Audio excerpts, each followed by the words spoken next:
الحمد لله الحمد لله وحده والصلاة والسلام على من لا نبي بعده أما بعد فأعوذ بالله من الشيطان الرجيم بسم الله الرحمن الرحيم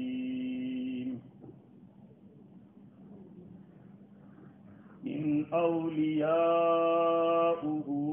إلا المتقون ولكن أكثرهم لا يعلمون وقال تعالى ألا إن أولياء الله لا خوف عليهم ولا هم يحزنون الذين آمنوا وكانوا يتقون لهم البشرى في الحياة الدنيا وفي الآخرة لا تبديل لكلمات الله ذلك هو الفوز العظيم صدق الله العظيم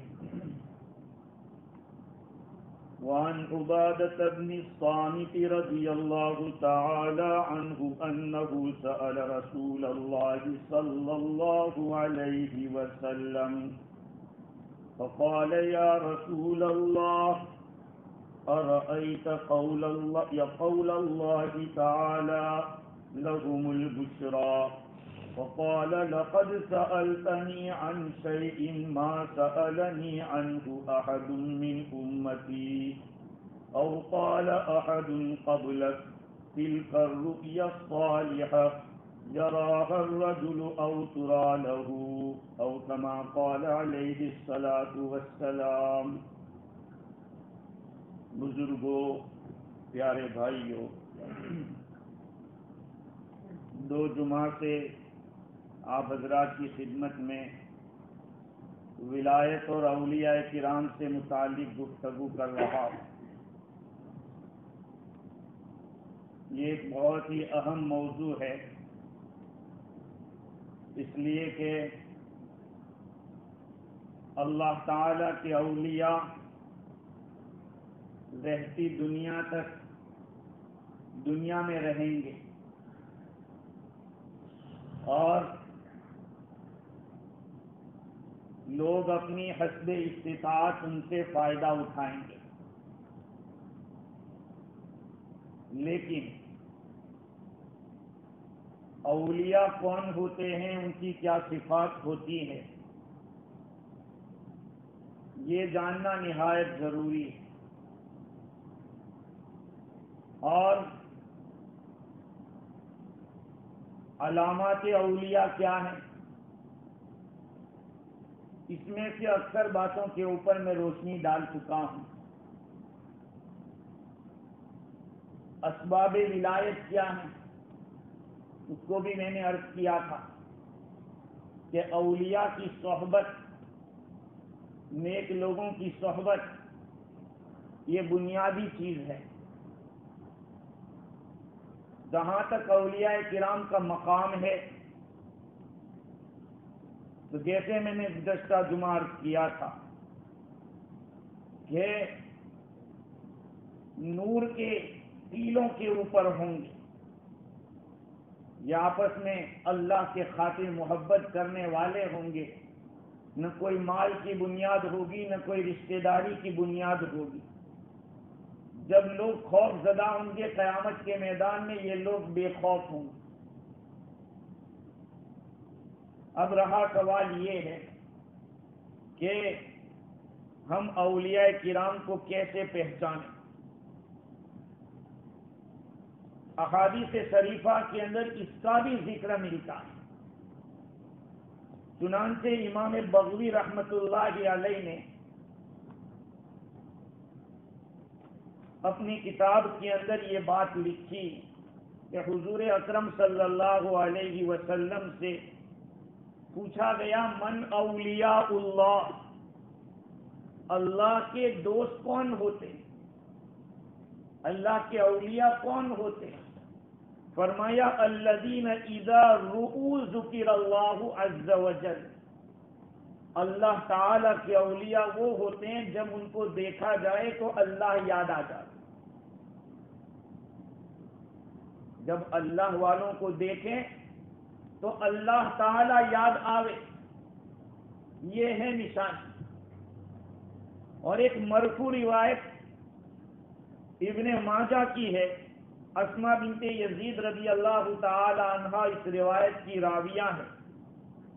فرماتے ہیں میں نے رسول اکرم صلی اللہ علیہ وسلم کو یہ فرماتے ہوئے سنا، الا انبئکم بخیارکم، قالوا بلا یا رسول اللہ، قال الذین اذا رؤوا ذکر اللہ۔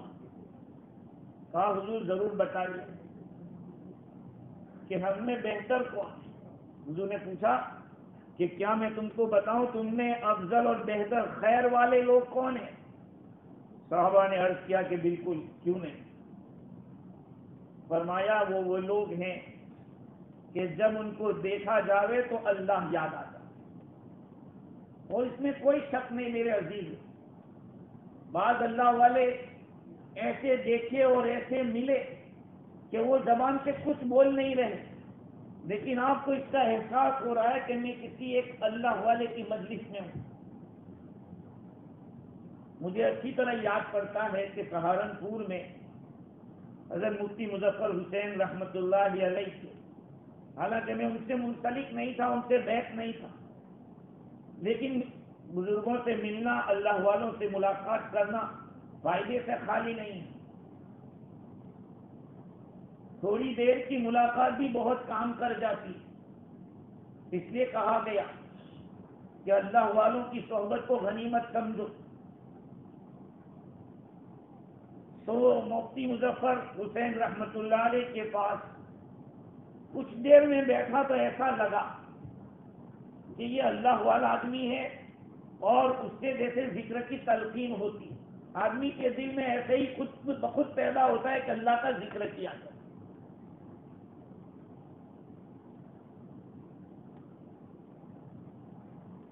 اور ایسا کیوں ہوتا ہے کہ ان لوگوں کو دیکھ کر اللہ یاد آتا ہے؟ امام راضی نے تفسیر کبیر کے اندر لکھا ہے کہ اصل راز کی بات یہ ہے کہ یہ لوگ اللہ سبحانہ و تعالی کے ساتھ ایسے متعلق ہوتے ہیں، ایسا ان کا تعلق ہوتا ہے، ایسا قرب اور ایسی معیت ہوتی ہے جس کو آپ الفاظ میں بیان نہیں کر سکتے۔ اللہ تعالیٰ کے ساتھ ان کو خاص قرب ہوتا ہے جو غیر متکیف ہوتی ہے۔ اس کا تقاضا یہ ہوتا ہے کہ آپ ان کے ساتھ بیٹھے گویا اللہ کے ساتھ بیٹھے، آپ گویا ان کے ساتھ ان کو دیکھا گویا اللہ کو دیکھا، یعنی وہ اللہ کو یاد دلا دیتے۔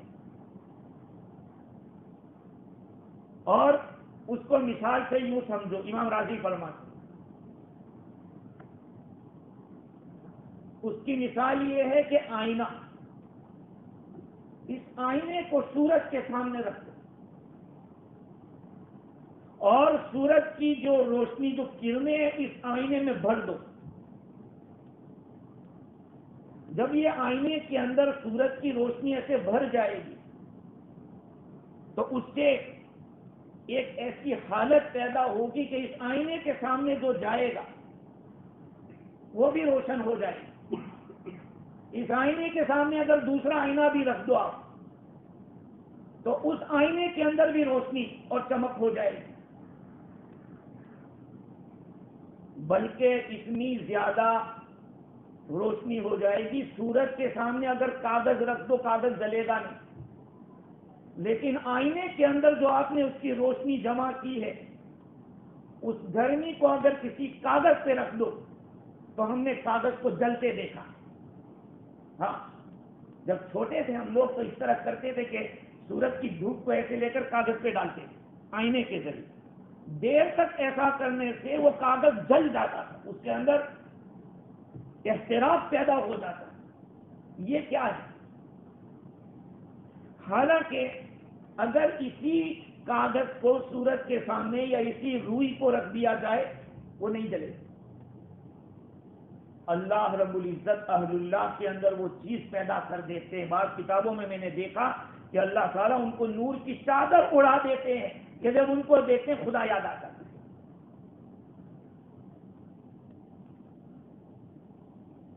تو یہ ولایت میرے عزیزوں آج بھی ہے،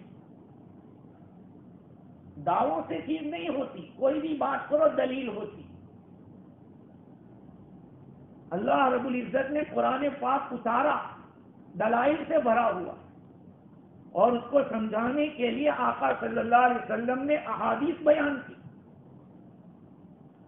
اسی لیے شریعت کا کوئی بھی مسئلہ آتا ہے مفتی کے پاس تو مفتی پہلے کتاب و سنت میں دیکھتا ہے۔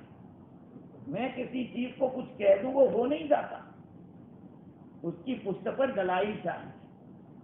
ہاں تو اولیاء کرام آج کے زمانے میں دعوے تو بہت ہو رہے ہیں، بھائی کرامت، لوگ کرامت ڈھونڈتے ہیں کہ یار فلاں بزرگ کی کوئی کرامت۔ ایک آدمی حضرت جنید بغدادی رحمت اللہ علیہ کی خدمت میں کئی سال تک رہا، بیچارہ یہ سوچ کے آیا تھا کہ یہ زمانے کا اتنا بڑا ولی ہے تو کچھ نئی باتیں مجھے دکھے گی، کچھ کرامتیں دکھے گی۔ بیچارہ یہ سوچ کر کہ یہاں کچھ نہیں ہے چل پڑا۔ حضرت میں اب جا رہا بس کہاں، بس اب اپنے وطن جاؤں گا۔ کیونکہ میں تو کچھ سوچ کے آیا تھا کہ کرامتیں یہاں دیکھوں گا۔ تو فرمایا کہ تو نے میری زندگی میں کوئی عمل خلاف سنت دیکھا تو وہ تو کب وہی میری کرامت ہے، جا وہی میری کرامت ہے۔ سنتوں کو اپنی زندگی میں لانا یہی بہت بڑی کرامت۔ اور میں تو کہتا رہتا ہوں کہ آج کے زمانے میں آدمی اگر 5 ٹائم کی نماز اپنے مرکز مسجد میں جماعت کے ساتھ پابندی سے پڑھتا رہے وہ آج کے زمانے کا ولی بن جائے۔ ہاں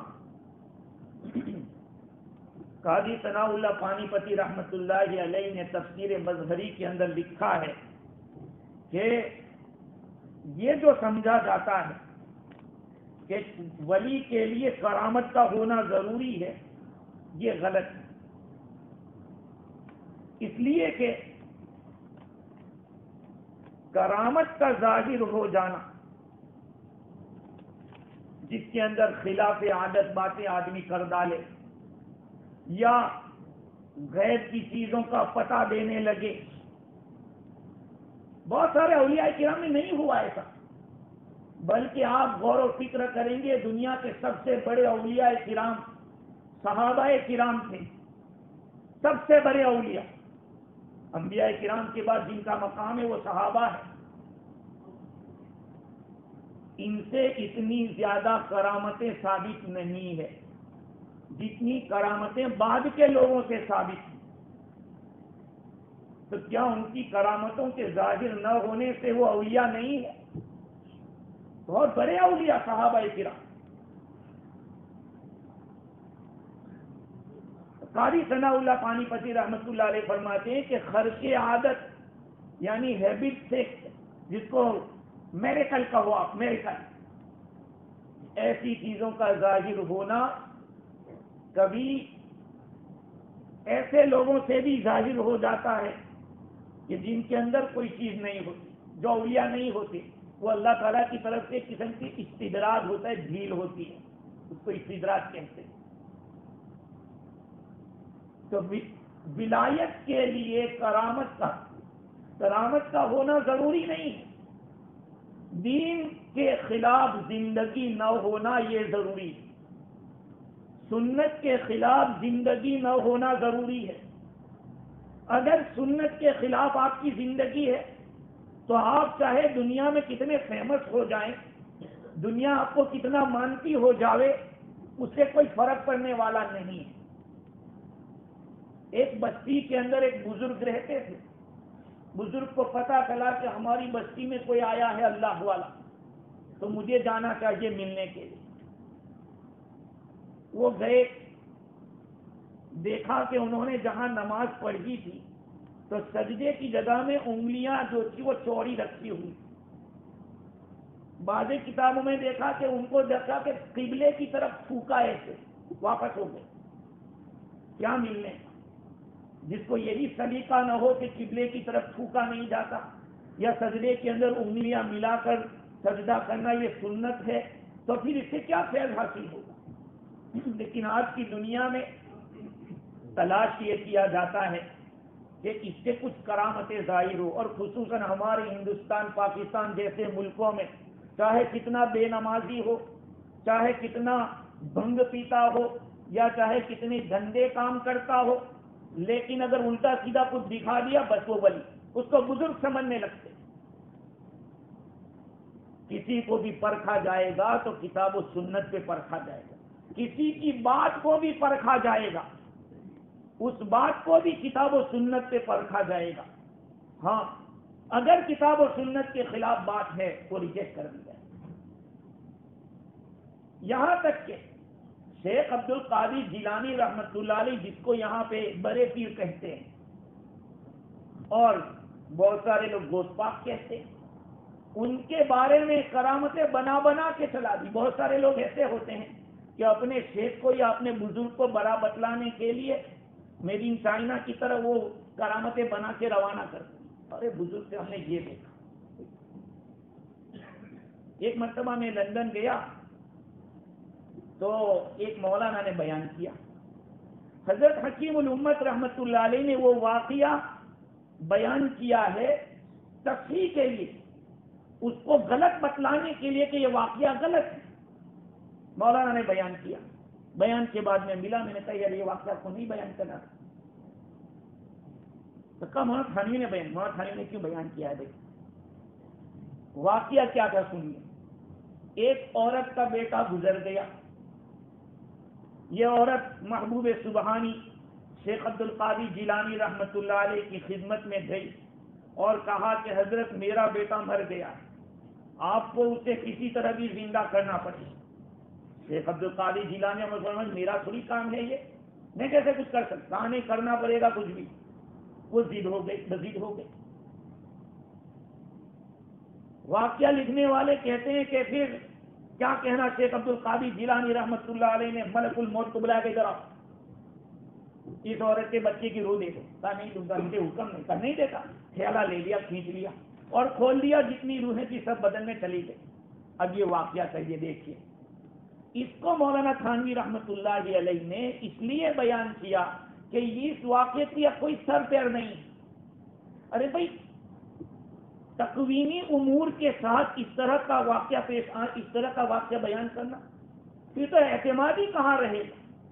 آج کی دنیا میں اس طرح کے واقعات لوگ پیش کرتے ہیں کہ فلاں بزرگ کی یہ کرامت, فلاں بزرگ کی یہ کرامت. ارے بھائی کوئی بات ہو, لولا الاسناد لقال من شاء ما شاء. اگر کسی بھی واقعے کو پیش کرتے ہیں تو اس کی کوئی سند ہوتی, اس کے پیچھے کوئی تحقیق ہوتی. یہ شیخ عبد القادر جیلانی رحمۃ اللہ علیہ یقیناً بہت بڑے بزرگ تھے, لیکن آج ہمیں ہے نا وہ آدمی اچھا پسند آتا ہے جو کچھ کہے نہ, چلتا رہے, چلنے دے بس. حالانکہ معلوم ہونا چاہے شیخ عبد القادر جیلانی رحمۃ اللہ علیہ کے جو لوگ بہت زیادہ 11ویں بھی مناتے ہیں اور گوشت پاک کے دیے بھی جلاتے ہیں بہت سارے, اسی طرح سے ان کے لیے دعائیں مرغا ایسے ذبح کر کے کاٹ کے ایسے جھٹکے سے جس کو کہتے ہیں ایسے کاٹ کے اس کی دعائیں بھی کراتے. انہیں معلوم ہونا چاہیے کہ شیخ عبد القادر جیلانی رحمۃ اللہ علیہ حنبلی مسلک کے تھے. انہوں نے یہ مسئلہ بتلایا کہ اگر کوئی آدمی ایک نماز کو جان بوجھ کر چھوڑ دے, اس کی نماز جنازہ نہیں پڑھنی چاہیے. میں نہیں کہتا, ہمارے یہاں فتویٰ نہیں ہے اس کے اوپر, یہ بات یاد رکھ لیں, ہم لوگ حنفی ہیں, لیکن یہ شیخ عبد القادر جیلانی رحمۃ اللہ علیہ نے فتویٰ دیا. بلکہ آگے چل کے یہ بھی بتلایا کہ ایسے آدمی کو مسلمانوں کے قبرستان میں بھی دفن نہ کیا جائے. بتائیے, جب ہم ان کو اتنا مانتے ہیں تو ان کی بھی ماننی چاہیے. جب ان کو ہم مانتے ہیں, اور یقیناً بہت بڑے بزرگ تھے, پائے کے بزرگ تھے,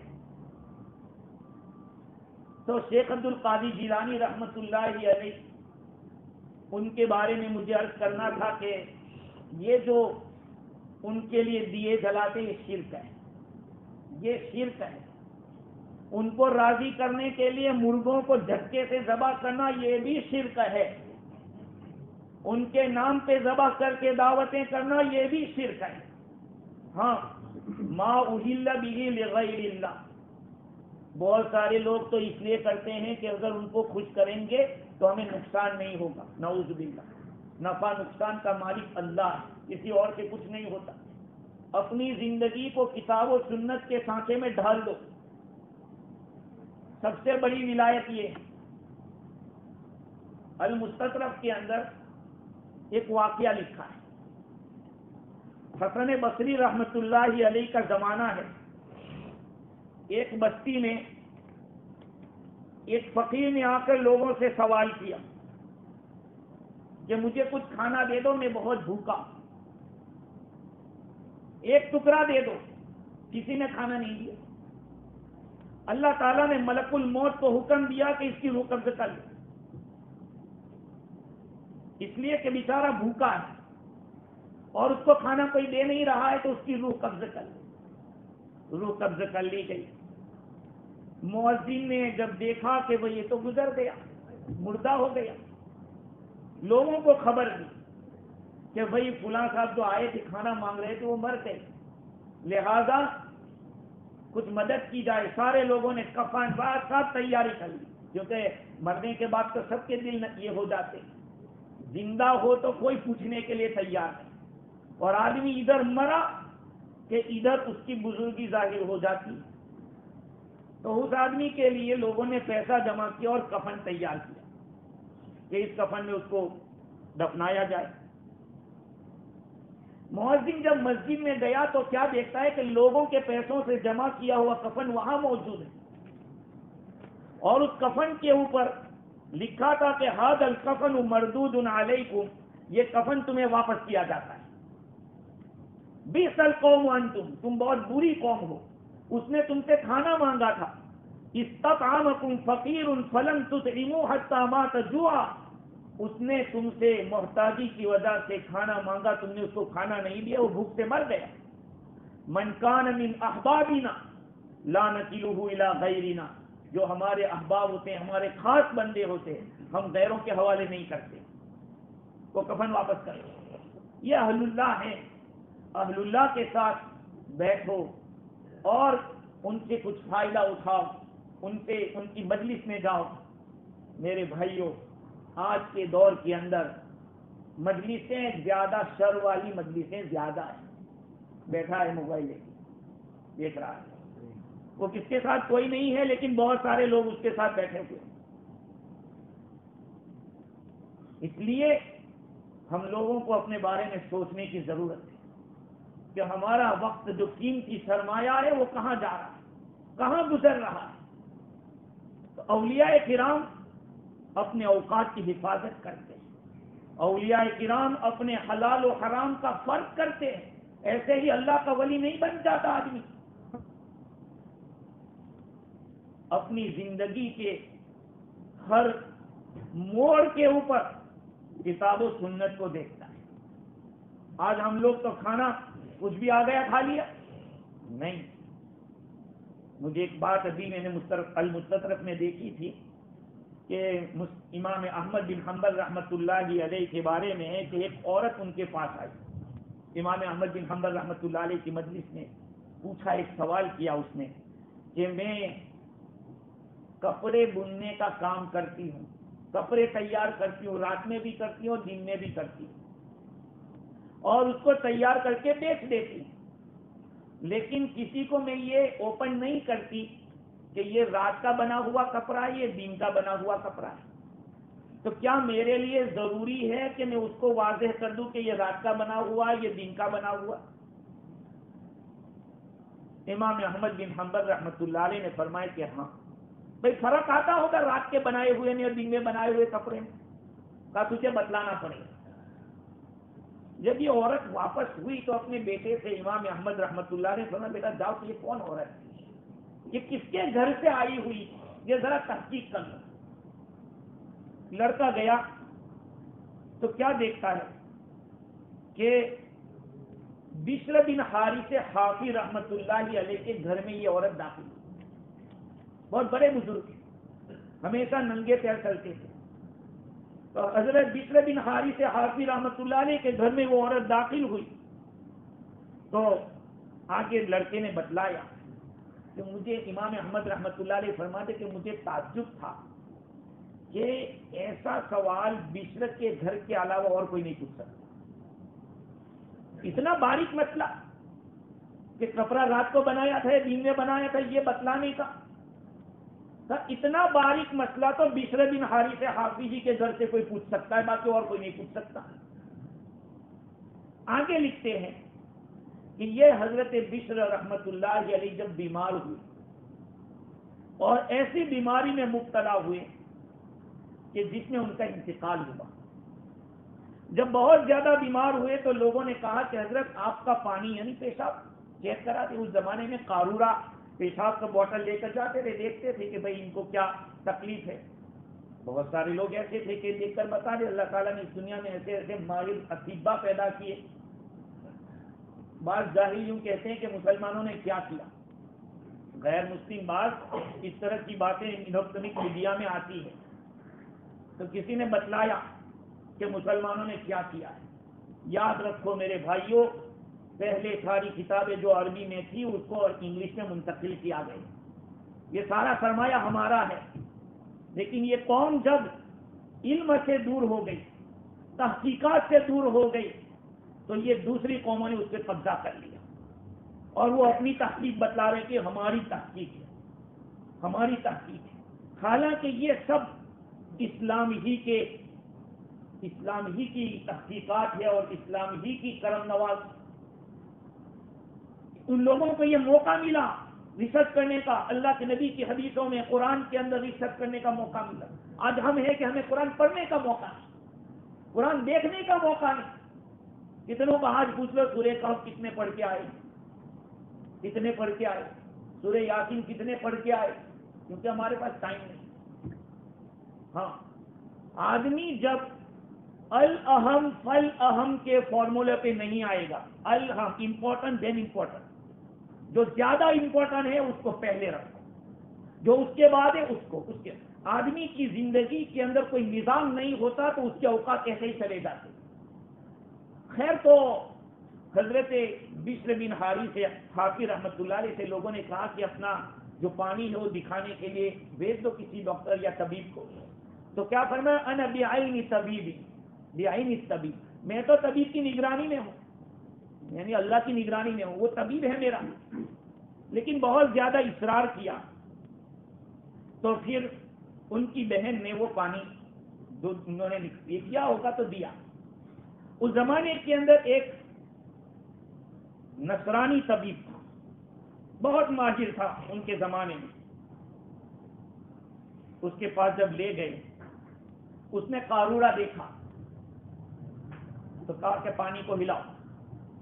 ہلایا, کہا کہ اچھا اس کو رکھ دو یہاں. کہا کہ اس کے بارے میں آپ کی کیا رائے ہے. طبیب سے پوچھا, کہا تمہارے بارے میں تو ہمیں بہت کچھ کہا گیا کہ اس زمانے کا سب سے بڑا ماہر طبیب یہی ہے, تو پھر آپ کچھ بتائیے. کہا کہ جیسے لوگوں نے کہا ایسا تو ہے, میں آپ سے پوچھتا ہوں کہ یہ پانی کسی مسلمان کا ہے یا کسی غیر مسلم کا. اگر کسی غیر مسلم کا ہے تو راہب کا ہوگا, کسی گرجا کے پجاری کا ہوگا, اور اگر کسی مسلمان کا ہے تو یہ بشر کا ہی ہو سکتا ہے, بشر بن حارث حافی کا. تو کہا کہ مسلمان کا ہے اور انہی کا ہے, کیونکہ بشر جیسا آج کے زمانے میں کوئی ڈرنے والا نہیں, اللہ کا خوف رکھنے والا نہیں. جیسے رات کو میں نے کہا تھا کہ خوف خداوندی سب سے بنیادی بات ہے, تمام نیکیوں کی طرف لے جانے والی اور برائیوں سے بچانے والی چیز خوف خداوندی. نہ کوئی پولیس آپ کو روک سکتی ہے گناہ سے, نہ کوئی آرمی روک سکتی ہے. آپ کے جو خلوت کے گناہ ہے وہ اللہ کا ڈر ہی آپ کو بچا سکتا ہے. آپ کے دل میں یہ بات کہ میں نے جو کیا اس کو میری پوچھ ہوگی, مجھے پوچھا جائے گا, اگر یہ چیز ہر وقت آپ کے دل میں رہتی ہے, اللہ والوں کو یہی چیز رہتی ہے, ہر وقت کہ کب اللہ کی طرف سے بلاوا آ جاوے، کب اللہ تعالیٰ کی طرف سے کچھ پوچھ ہو جاوے۔ تو اس نصرانی طبیب نے کہا کہ آج کے زمانے میں بشر بن حارث حافی جیسا کوئی اللہ سے ڈرنے والا نہیں ہے۔ کہا کہ بھی تو میں گواہی دیتا ہوں۔ اس طبیب نے کہا اشہد ان لا الہ الا اللہ واشہد ان محمد رسول اللہ۔ جب یہ نصرانی طبیب اسلام میں داخل ہوا اور بشر بن حارث حافی رحمۃ اللہ علیہ کے پاس ان کے رشتہ دار یا ان کے خادم پہنچے تو انہوں نے بشر بن حارث حافی رحمۃ اللہ علیہ نے فرمایا کہ وہ طبیب مسلمان ہو گیا، اسلم طبیب، وہ اسلام میں داخل ہو گئے۔ لوگوں نے کہا آپ کو کیسے پتا چلا؟ کہا کہ جب تم لوگ میرے پاس سے یہاں سے پانی لے کر گئے تھے، فنودی تو یا بشر ببرکتی مائی کا اسلم طبیب، مجھے آواز دی گئی کہ اے بشر تیرے پانی کی برکت سے اس کو اسلام مل گیا۔ اللہ والے ہوتے ہیں، ہاں میں نے جیسے شروع میں کہا تھا کہ اللہ والے وہ ہوتے ہیں جن کو دیکھ کر خدا یاد آتا ہے۔ ہاں یہ چیزیں ظاہری سنوارنے سے نہیں ہوتی، یہ چیزیں پیدا ہوتی ہے اللہ کے خوف سے، اللہ تعالیٰ سے کنیکشن قائم کرنے سے، جڑ جانے سے۔ اولیاء کرام کی شانیں الگ الگ ہوتی ہیں، الگ الگ شان، کوئی بالکل جلالی ہے تو کوئی بہت جمانی، بہت نرم۔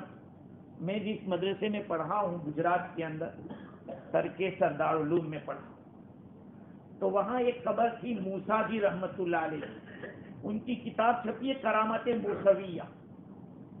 تو بہت اللہ کے بزرگ ولی تھے، بہت بڑے بزرگ تھے، تو ان کی کرامت میں نے ایک پڑھی، اور یہ سچی کرامت بالکل۔ ان کے آم کی باری تھی۔ اب ہمارے پی جی میں آم کی باری نہیں سمجھیں گے، کیوں؟ ہمارے یہاں آم ایسے کہ کوئی اس کی حفاظت نہیں کرتا، کوئی روکتا نہیں کہ بھائی مت توڑنا، یہ مت کرنا، جو بھی چاہے کھائے، کچھ یہ نہیں۔ ہمارے انڈیا میں تو آپ جانتے ہیں، جو انڈیا والے سب جانتے ہیں کہ اس کی کتنی حفاظت کرتے ہیں، اس کے کتنے دام بنتے ہیں اور کتنے اس کو اتنا استعمال میں وہ آتا ہے۔ اس بزرگ کی ایک باری، اب وہ مسجد میں نماز پڑھنے کے لیے آئے تو کچھ نالا ایک لڑکوں نے یہ کہا کہ آج تو ان کی باری کے جو آم ہیں ہم سب ختم کر دیں۔ تو دو لڑکوں کو بھیجا کہ مسجد میں دیکھو یہ ذکر کر رہے ہیں، جب یہاں سے وہ نکلے کہ فوراً ہمیں آ کے آواز دے دینا، ہم نکل جائیں۔ مغرب کا وقت تھا، وہ نوجوان ادھر گئے آم توڑنے کے لیے، دیکھا کہ بزرگ وہاں بیٹھے ہوئے، اب دوڑے ہوئے آئے، کہا یا تم نے کہا نہیں ہم کو کیا؟ آؤ مسجد میں بیٹھے ہیں، یہ ہے مسجد۔ تو اللہ والوں کی شانیں الگ الگ ہوتی ہے۔ میرے بھائیو ایک بات یاد رکھو، ہم لوگوں کو اپنے آپ کو چینج کرنا پڑے گا، ہمیں اپنی زندگی کے اوپر رحم کھانا پڑے گا۔ یہ جو زندگی جا رہی ہے، پڑھی تب بھی کیا، نہیں پڑھی تب بھی کیا، کتابی تعلیم میں بیٹھے تب بھی کیا، بس گویا کہ ایک زندگی جا رہی ہے، ایک انسان کی زندگی نہیں ہے۔ ایسے تو جانور بھی جی رہا ہے، اس کو بھی کھانا مل رہا ہے، پی رہا ہے، وہ بھی دودھ دے رہا ہے، کام چل رہا ہے اس کا، پھر ہم میں اور ان میں کیا فرق ہوگا؟ ابو علی دقاق رحمت اللہ علیہ کے حوالے سے بحر الدموع کے اندر لکھا ہے کہ اولیاء کرام 4 قسم کے ہوتے ہیں۔ پہلی قسم ان کی ہے کہ جن کے دلوں میں اللہ کی عظمت اور اللہ کی محبت غالب ہوتی ہے، وہ دوسروں کا ذکر چھوڑ کر اللہ کے ذکر میں مشغول ہو جاتے ہیں۔ اب ہمارے تو ہر گھڑی وہی دنیا ہی لگی ہوئی ہے، دنیا فلاں ایسا فلاں ایسا، اسی میں ہماری زندگی کٹ رہی ہے، اس کو کیسے گراؤں اور میں کیسے بن جاؤں، ہم تو اسی میں لگے ہوئے۔ اہل اللہ کی ایک شان یہ ہے کہ وہ اللہ کی محبت کو اپنے اوپر غالب رکھتے، خدا کے انس سے، خدا کا انس جو ہوتا ہے ان کو اللہ کا تعلق، وہ ذکر سے ان کو دوسری جگہ مڑنے نہیں دیتا۔ قرآن مجید کے اندر رجال لا تلہیہم تجارۃ ولا بیع عن ذکر اللہ وإقام الصلاة وإیتاء الزکاة، کچھ ایسے مرد ہیں جن کو غافل نہیں کرتی نہ کوئی تجارت، نہ کوئی خرید و فروخت، اللہ کے ذکر سے، نماز کے قائم کرنے سے، زکوٰۃ کے ادا کرنے سے وہ اپنی جگہ پہ ہو رہا ہے، جو کام ہے وہ ہو رہا ہے، اللہ کا ذکر بھی ہو رہا ہے، ہاں نمازیں بھی اپنے ٹائم پہ ہو رہی ہے، اسی طرح سے زکوٰۃیں بھی صحیح ڈھنگ سے ادا کی جا رہی ہے۔ میرے بھائیوں یاد رکھو، کچھ اعمال کر لینے سے کام نہیں چلے گا، 100% آنا پڑے گا۔ ادخلوا فی السلم کافہ، اسلام میں پورے کے پورے داخل ہو جاؤ۔ کیا مطلب؟ یا ایھا الذین آمنوا سے تو خطاب کیا ہے ایمان والے، خطاب ایمان والوں سے کیا جا رہا ہے اور کہا جاتا ہے کہ اسلام میں پورے کے پورے داخل ہو جاؤ، یعنی آدھا تیتر اور آدھا بٹیر نہیں چلے گا، پورے کے پورے۔ کچھ کام کو کر لینے سے آدمی پورا نہیں کہلاتا ہے۔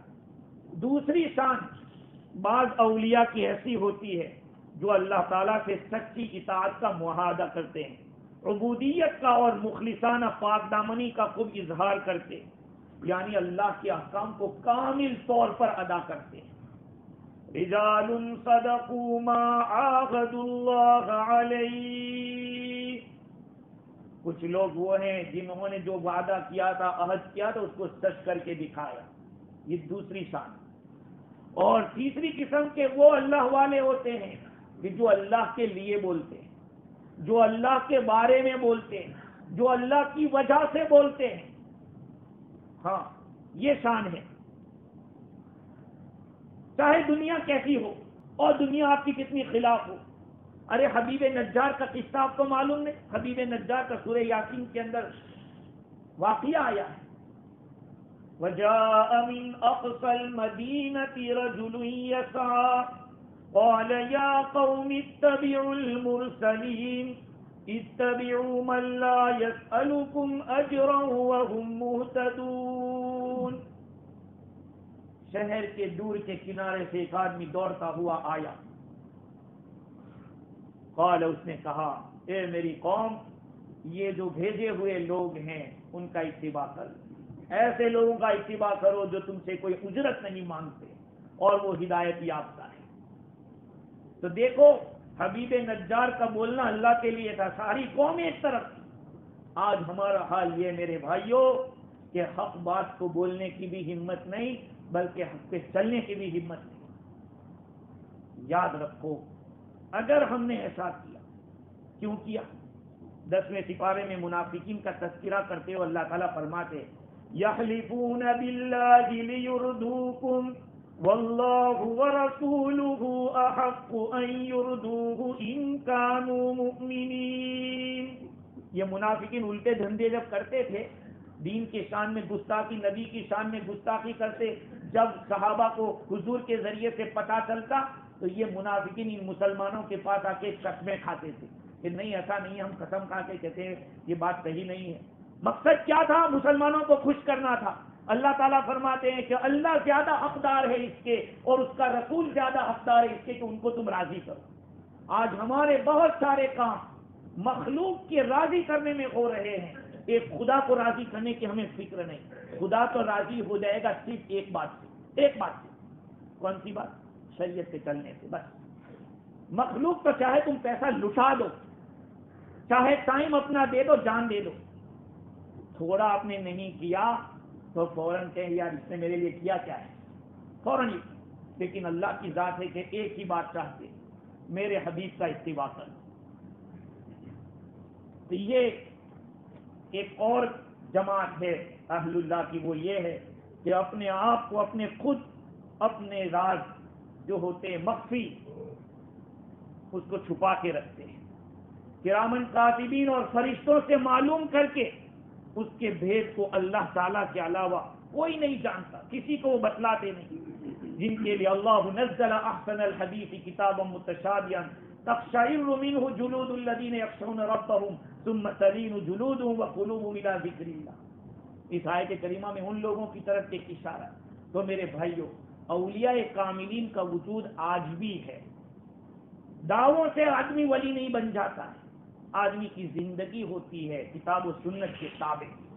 ہاں، لباس ہو، شرعی لباس ہو، اور شکل و شباہت ہو تو نبی کی شکل سے ملانے کی فکر ہو، عبادتیں ہو تو عبادتیں بھی ایسی ہو، معاملات بھی وہ ہو جو شریعت کے موافق ہو، معاشرت بھی ایسی ہو۔ بات تو ایسی ہے کہ بڑے باعزید ہمارے حضرت الاستاد مولانا سید ابرار احمد صاحب نور اللہ مرتضی فرماتے تھے کہ بعض لوگ باہر تو بڑے باعزید ہوتے ہیں، گھر میں جا کے یزید بن جاتے ہیں، ہاں بیوی کے سامنے یزید بنے ہوئے۔ حالانکہ معاشرت بھی ایک باب ہے، اخلاق کا بھی ایک باب ہے۔ جب آدمی ان میں کمال حاصل کرتا ہے تو پھر اللہ کا لاڈلا بن جاتا ہے۔ باقی آج بھی جیسے میں نے کہا تھا کہ ولایت کے اندر الیکشن ہوتا ہے، سلیکشن نہیں۔ نبوت میں سلیکشن تھا، وہ حضور پہ ختم ہو گیا۔ اس لیے میرے بھائیوں، اپنی زندگی کو بدلو اور اللہ کا قرب حاصل کرنے کی فکر کرو۔ اللہ تعالیٰ مجھے کہنے سے زیادہ، آپ حضرات کو سننے سے زیادہ عمل کی توفیق عطا فرماوے۔ عید و آزمن و جملہ جہاں آمین بعد، وآخر دعوانا الحمدللہ رب العالمین۔